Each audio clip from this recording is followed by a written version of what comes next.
विकट समस्या है और कोई हल ना मिल रहा हो जाता है जीवन में। कोई कोई घड़ी ऐसी आके खड़ी हो जाती है जहां पर हमको सोचने के लिए भी समय नहीं मिलता।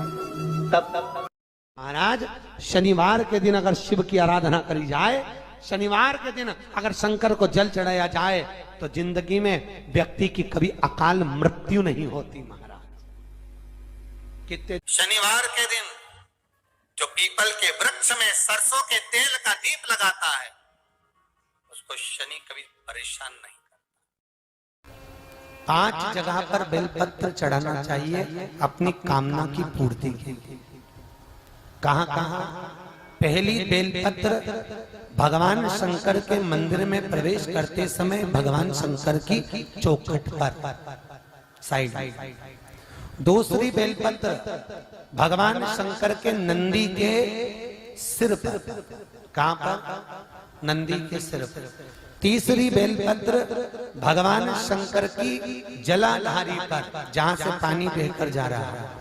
चौथी बेलपत्र भगवान शंकर के ऊपर जो पात्र लगा रहता है जिसमें से जल गिरता है उस जलाधारी पर। और 5वीं बेलपत्र भगवान शंकर के शिवलिंग के ऊपर चढ़ा देने पर व्यक्ति की मनोकामना पूरी हो जाती है। और शनि महाराज का भी पांव टूट गया था। टूटा था कि नहीं टूटा था? जब अपनी माता संध्या को लात मारी थी, शनि महाराज ने लात मारी तो पांव टूट गया। शनि महाराज की आंख में आंसू।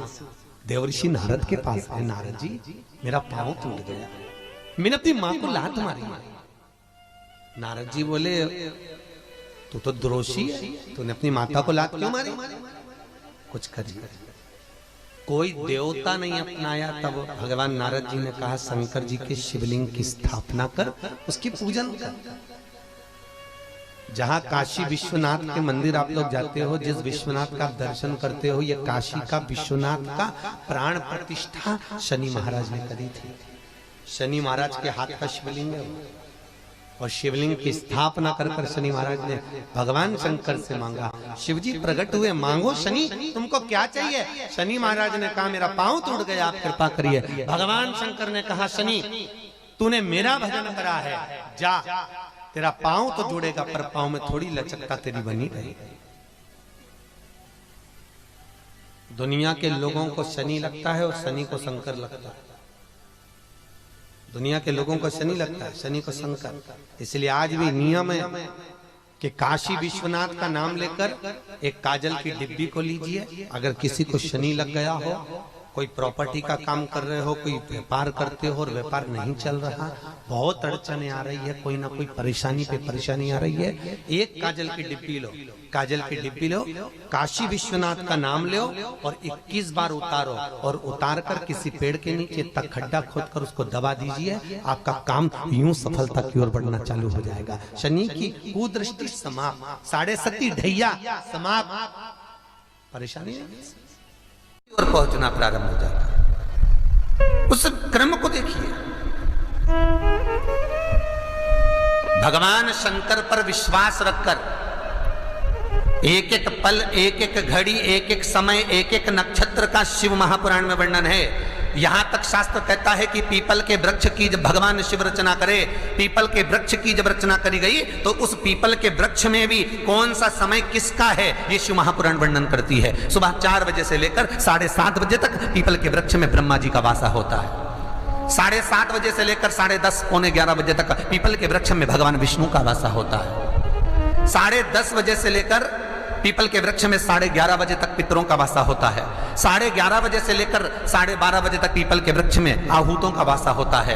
12:30 बजे से लेकर शाम को 4 बजे तक पीपल के वृक्ष में वासुकों का वासा होता है। 4 बजे से लेकर शाम को 7:30 बजे तक पीपल के वृक्ष में शंकर का वासा होता है। 7:30 बजे से लेकर 9:30 बजे तक पीपल के वृक्ष में कुबेर का वासा होता है। 9:30 बजे से लेकर फिर कुबेर के वृक्ष में अन्य देवों का वासा चालू हो जाता है। इसलिए हमारा हिंदू धर्म कहता है, हमारे शास्त्र कहते हैं कि पीपल के वृक्ष को जब पूजा जाता है, पीपल के वृक्ष की जब पूजन करी जाती है तो सुबह 10:30, 11, ज्यादा से ज्यादा 11:30, ज्यादा से ज्यादा 12, उसके पहले पीपल के वृक्ष की पूजन कर लेना चाहिए। रात को कुबेर का वासा होता है, इसलिए पीपल के वृक्ष में दीपावली के दिन रात्रि को 8:30 बजे से लेकर 9:30 बजे के बीच में जो पीपल के वृक्ष के नीचे घी का दिया लगाता है, उसके घर में कभी संपदा की कमी नहीं आती है, क्योंकि कुबेर स्वयं विराजमान होता है पीपल के वृक्ष के नीचे। क्यों? क्योंकि 11:30 बजे से लेकर 12:30 बजे तक पीपल के वृक्ष में पितरों का वासा रहता है, आहूतों का वासा रहता है, फिर वासुकों का वासा आता है। पितृ किसको कहते हैं? महाराज जो पूरी उम्र लेकर चले गए और उनके भीतर अभिलाषाएं बहुत थी, मैं ये भी करना चाहता हूं, मैं ये भी करना चाहता हूं, वो पितृ हो जाते हैं। आहूत किसको कहते हैं? जिस माता के गर्भ में बच्चा जन्म ले और मर जाए, या 6 महीने का गर्भ धारण करने के बाद अवर्षण हो जाए, जीव पड़ने के बाद 6 महीने के बाद अगर बच्चा गर्भ में भी शांत हो जाता है, कुंवारी अवस्था में शांत हो जाता है, जिसका विवाह नहीं हुआ ऐसा बच्चा जब शांत हो जाता है, अधोगति में कोई मर जाता है, सुसाइड कर एक्सीडेंट में किसी भी रूप में मर जाता है, तो वो आहूत कहलाता है। श्री शिवाय नमस्तुभ्यम। श्री शिवाय नमस्तुभ्यम दोस्तों, इसलिए ही कहा जाता है कि पूजा पाठ भी जो होती है ना, वो समय पर करनी चाहिए, क्योंकि हर एक चीज़ का हमारे यहाँ विधि विधान है। तो पीपल के वृक्ष के नीचे अगर आप अपने शनि से रिलेटेड, धन लक्ष्मी से रिलेटेड, कुबेर के जिस भी समस्या से संबंधित दीप आप जलाना चाहते हैं, उसको समय पर प्रज्वलित करिए। तो आई होप आपके लिए वीडियो यूजफुल रही होगी। वीडियो अच्छी लगे तो चैनल को सब्सक्राइब और वीडियो को लाइक शेयर करना